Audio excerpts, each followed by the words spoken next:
감사드립니다. 성경 본문은 다니엘서 4장 17절입니다. 이는 순찰자들의 명령대로요 거룩한 자들의 말대로이니 지극히 높으신 이가 사람의 나라를 다스리시며 자기의 뜻대로 그것을 누구에게든지 주시며 또 지극히 천한 자를 그 위에 세우시는 줄을 사람들이 알게 하려 함이라 하였느니라. 아멘. 오늘 본문 17절에서 지극히 높으신 이가 사람의 나라를 다스리신다고 합니다. 그래서 이 시간에는 하나님의 정치하심에 대해서 말씀하려고 합니다. 17절에서 하나님이 어떤 정치를 하신다고 합니까? 지극히 높으신 이가 사람의 나라를 다스리시며라고 말씀하시고 있습니다. 사랑하시는 성도 여러분, 세계의 모든 나라와 이 나라를 하나님이 다스리십니다. 우리 성도들은 이것을 알고 있습니다. 우리가 하나님이 세상의 나라를 다스리신다는 것을 인정하시는 것은 하나님을 통치자로 이 세상의 주권자이심을 인정하는 것입니다. 그리고 이것을 인정하고 믿는 정치인은 바른 정치를 합니다. 그리고 나라를 부정이 없고 부패가 없는 나라가 되게 하나님도 도우십니다. 그러므로 정치가들이 자신을 위해서나 일반 국민들을 위해서라도 반드시 수박 거들기식의 신앙에서 벗어나 진정한 신앙의 사람이 되어야 합니다. 그리고 하나님이 자기를 세우셔서 나라를 다스리신다는 것을 믿고 인정하는 신앙을 가져야 하나님이 원하시는 정치에 가까이 갈 수 있습니다. 그런데 이 세상 나라를 다스리시는 하나님이 어떤 분이시라고 합니까? 지극히 높으신 이라고 말씀하십니다. 하나님이 일하시는 분이시기 때문에 각 나라를 제대로 다스리시는 것입니다. 왜 세계의 여러 나라가 어지럽고 혼란스러울까요? 그 이유는 사람 때문입니다. 좋은 나라, 아름다운 나라, 살기 좋은 나라가 되어지려면 정치가들은 물론 일반 국민들까지 변화되어야 합니다. 자, 정치가는 그가 어떤 출신이든지 선한 자를 위해 세우신다고 하셨으니까 위정자가 그 누구도 될 수 있지만 최소한 거룩하신 하나님이 나를 세우셨다, 거룩하신 하나님이 나에게 나라를 맡기셨다는 의식을 가진 사람이 되어야 합니다. 이런 의식의 변화, 신앙적인 것이 있어야 합니다. 왜냐하면 하나님이 거룩하시기 때문에 세계 모든 나라를 바로 다스리기 때문에 그렇습니다. 그러면 하나님께서 세상의 모든 나라를 어떤 방법으로 다스리실까요? 그것을 누구에게든지 주시며 또 지극히 천한 자를 그 위에 세우신다는 말씀에서 볼 수 있는 것처럼 하나님이 사람을 세우셔서 나라를 다스리게 하시는데 여기에 예외되는 경우나 예외되는 나라가 없습니다. 느부갓네살 그 이전부터 지금까지 마찬가지입니다. 현재 이 나라의 대통령 될 사람이 이런 사람이어야 합니다. 이것에 대해서 하나님이 사도행전 13장 22절에서 다윗을 왕으로 세우신 다음에 말씀하십니다. 다윗을 만나니 내 마음에 맞는 사람이라 내 뜻을 다 이루려고 하셨습니다. 하나님의 이런 평가를 받았던 다윗의 경우 그가 이스라엘의 왕이 된 후에 하나님이 이렇게 그를 인정하신 것이 아니라 그가 왕이 되기 이전에 다윗이 된 사람이었습니다. 우리는 대통령이 될 사람으로 현재까지 그가 어떤 사람으로 살았느냐를 살펴야 합니다. 바른 신앙, 바른 의식, 바른 삶을 살지 않은 막된 사람이 나라를 바르게 그 뜻하시는 대로 정치할 수가 없기 때문입니다.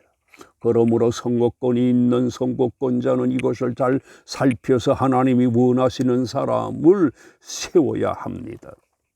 그런데 하나님이 사람을 세우셔서 나라를 다스리신다는 것을 사람들이 알까요?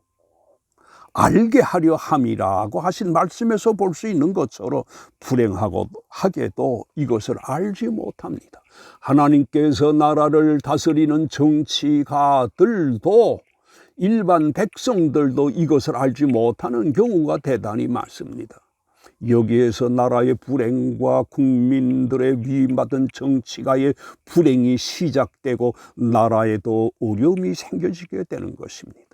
하나님이 자기를 세워 나라를 맡기셨다는 것을 알지 못할 때에 교만합니다. 하나님이 뜻하시는 바대로 정치를 하지 못하게 되는 것이고 권모술수를 쓰게 되고 권력을 가지고 치부의 도구로 쓰고 또 사치하고 개인적인 유익은 물론 만행을 저지르게 되는 것입니다. 그리고 느부갓네살 왕이 오늘 본문의 환상을 보았는데 그가 하나님이 자기를 세우셔서 바벨론을 다스리게 하신다는 것을 알았을까요? 알지 못했습니다. 이거는 느부갓네살만 그런 것이 아닙니다. 지금껏 이것을 알지 못하는 정치가들이 거의 대다수였습니다. 그러나 이것을 잘 아는 정치가도 있었는데 이것을 아는 정치는 가는 매우 훌륭한 정치를 합니다. 반대로 하나님이 자기를 세우셨다는 것을 알지 못하는 정치가도 있는데 이들은 이 수많은 사람들을 불행하게 하였던 것입니다. 우리가 잘 아는 나치 정권, 저 북한의 지도자들이 그랬던 것입니다. 그들이 왜 위정자로서 못되고 악한 정치를 할까요? 자기가 최고라고 여긴 때문입니다. 성경에선 위에 있는 사람들에게 무엇이라고 합니까? 에베소 6장 9절에서 사회적으로 위에 있는 사람들에게 상전더라. 너희도 그들에게 이와 같이 하고 위협을 그치라. 이는 그들과 너희의 상전이 하늘에 계신다는 것을 깨우치고 있습니다. 하나님을 알아야 합니다. 그리고 하나님이 느부갓네살에게 나라를 맡기셔서 다스리게 하신다는 것을 알지 못하는 그에게 어떤 일이 생겨지게 합니까? 하나님이 그에게 꿈을 꾸게 하셨습니다. 그리고 그가 자신이 꾼 꿈을 다니엘에게 말합니다. 자, 그리고 다니엘이 느부갓네살로부터 꿈을 듣고서 이렇게 말합니다. 내 주여, 그 꿈은 왕이 미워하는 자에게 응하기를 바란다고 하면서 25절에서 해몽을 합니다. 왕이 사람에게서 쫓겨나서 들짐승과 함께 살게 될 것이고 소처럼 풀을 먹으며 그리고 7대를 지낼 것이라. 지극히 높으신 이가 사람의 나라를 다스리시며 자기의 뜻대로 그것을 누구에든지 주시는 줄을 아시게 될 거라고 합니다. 우리가 다니엘의 이 말에서 볼 수 있는 것처럼 하나님께서 느부갓네살에게 왕이 되게 하셨고 하나님이 왕이 되게 하셨고 권력을 주셨다는 것을 알지 못한 것을 알게 하시기 위해서 그런 일이 생겨지게 할 것이라고 했습니다. 그리고 30절에 느부갓네살 왕이 자기의 업적에 대해서 내가 능력과 권세로 이 나라를 건설했고 도성으로 삼고 그리고 이렇게 자기의 자랑을 늘어놓습니다. 느부갓네살의 말이 31절에서 무엇이라고 합니까? 이 말이 아직도 왕의 입에 있을 때에 하늘에서 소리가 내렸다고 합니다. 왕아, 네게 말하노니 나라의 왕위가 네게서 떠났느리라고 합니다. 그리고 32절에서 내가 사람에게서 쫓겨나서 들짐승과 함께 살면서 소처럼 풀을 먹을 것이라고 했습니다. 그리고 그것을 누구에게든지 주시는 줄 알기까지 내가 소처럼 살게 될 것이라고 했습니다. 자, 그리고 그가 사람에게서 말씀하신 대로 쫓겨나서 소처럼 풀을 먹으며 그렇게 손톱은 새 손톱이 됐다라고 말하고 있습니다.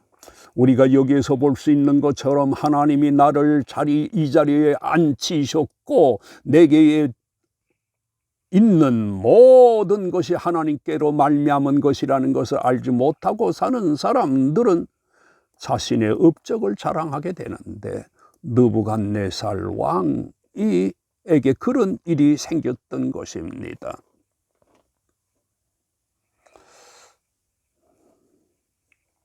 그런데 하나님이 어떤 사람을 세우셔서 각 나라를 다스리실까요? 17절에서 지극히 높으신 이가 사람의 나라를 다스리며 자기의 뜻대로 그것을 누구에게든지 주시며라고 했습니다. 그러므로 하나님이 모든 사람들에게 열어놓으신 것이 정치의 문입니다. 천한 자도 그 위에 세우신다고 했기 때문입니다. 그리고 정치에 요구되는 사람이 있습니다. 모든 것이 하나님의 손에 있음을 알고 늘 그것을 의식하는 사람입니다.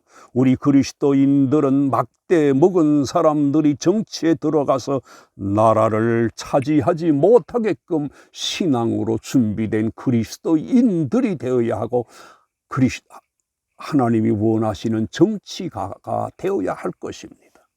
그러면 하나님께서 세상 각 나라를 다스릴 사람을 선하고 착한 사람을 택하셔서 나라를 다스리실까요? 이것에 대해 지극히 천한 자를 그에 세우신다고 하셨습니다.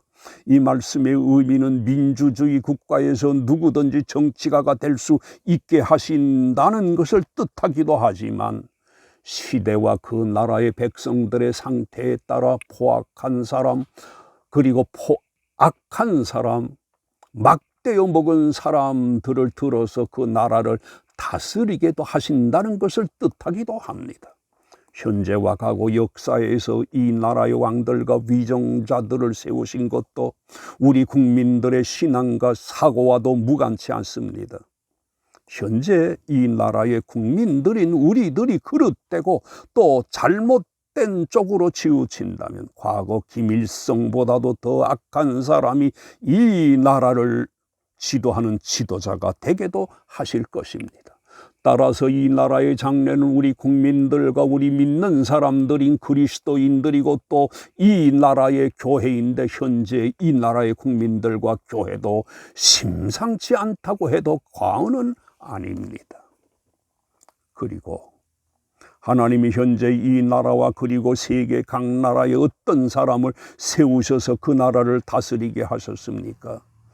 17절에서 지극히 높으신 이가 사람의 나라를 다스리시며 자기의 뜻대로 그것을 누구에게든지 주시며 라고 하셨습니다. 현재 우리나라의 경우도 이 말씀에서 예외되는 것 아닙니다. 이승만 대통령을 비롯해서 윤보선, 박정희, 전두환, 노태우, 김영삼, 김대중, 노무현, 이명박, 박근혜, 문재인, 이 모든 사람들이 하나님이 이 나라의 대통령으로 세우신 것입니다. 이것을 그 누구도 부인할 수 없습니다. 그러나 하나님이 세우신 이런 위정자들이 제일 앞장서서 부인하는 사람들이 바로 정치가들입니다. 새로운 정부가 들어서면 전 정부를 인정하지 않습니다. 여기에서 빚어지는 것이 사회적인 반목과 질시이고 이것으로 인해서 피해를 보는 것이 우리 국민 전체입니다. 하나님이 우리 역사에 있어서 그에게 완벽한 정치를 기대하는 것이 아닙니다. 그에게 주어진 몫을 두시고 정치를 맡기신 것으로 봐야 합니다. 그러나 국민들은 정치가들이 이것을 무시하고 완벽을 요구하고 하나 이 세상에 그런 정치가는 그 어느 나라에도 있지 않습니다. 이런 중에서 우리 그리스도인들은 반드시 해야 할 것이 있는데 그것은 위정자들을 위해서 기도하는 것입니다. 그러면 하나님이 각 나라의 정치가로 누구를 세우실까요? 누구에게든지 주시며 지극히 천한 자를 그 위에 세우신다고 했습니다.